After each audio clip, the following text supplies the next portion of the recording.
কথা বলতে হবে। রসুন ছেঁচা, ঝাল, কাটা ঝাল, কাটা পেঁয়াজ,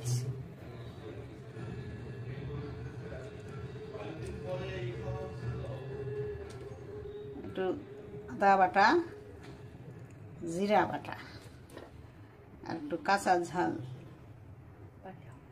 বাটা, না আস্ত দিতে বাটা ছিলাম, আস্ত। তারপরে গরম মশলা, এই দারচিনি, এলাচ, লং,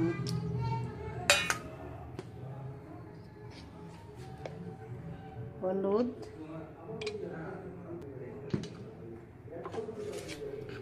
লবণ,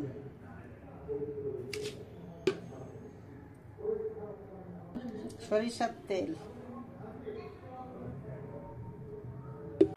ঘোটা ঘোটা ঘোটা।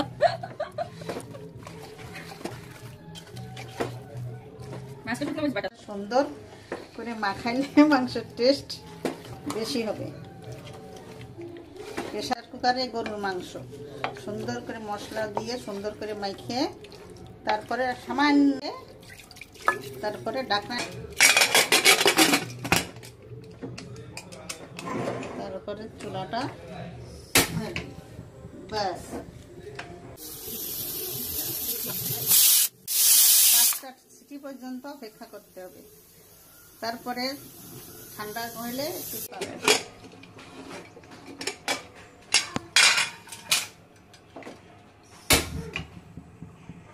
নেড়ে নেড়ে জাল দিলাম, নাড়াচাড়া করে করে কিছু সময় জাল দিয়ে জলটা কমিয়ে নিতে হবে।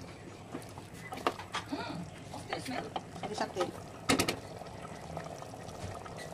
সব জায়গায় দিয়ে দিতে হবে।